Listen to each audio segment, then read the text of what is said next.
بسم اللہ الرحمن الرحیم۔ حدیث اليوم۔ لوگو، یہ حدیث نہایت غور سے سنو اور دنیا کی رنگینیوں کو بھول جاؤ، شکوے شکایت کرنے بھول جاؤ، کیونکہ روز محشر، روز قیامت کیا معاملات ہوں گے، یہ ذرا نہایت غور سے سنیں۔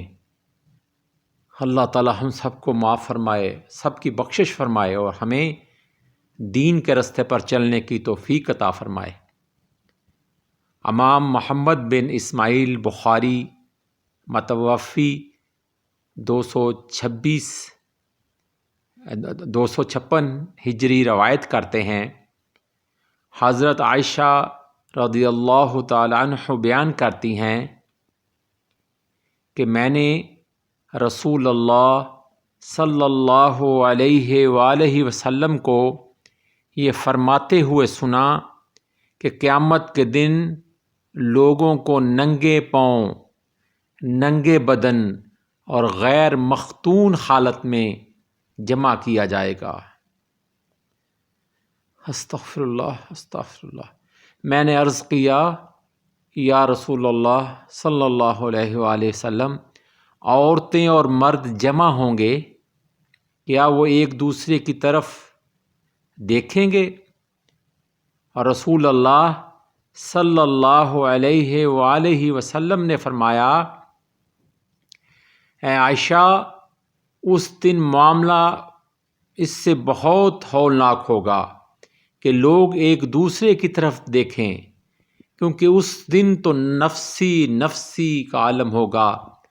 ہر کسی کو اپنی بخشش کی پڑی ہوگی، ہر کوئی اپنے آئینے میں اپنی شکل دیکھ رہا ہوگا، اپنے اعمال کو دیکھ رہا ہوگا، کیونکہ اس روز کوئی کسی کا رشتہ دار نہیں ہوگا، کوئی کسی کو بچانے والا نہیں ہوگا، کوئی وہاں پہ کوئی مجال نہیں مار سکے گا، کوئی دم نہیں مار سکے گا، کوئی کسی کی مدد نہیں کر سکے گا۔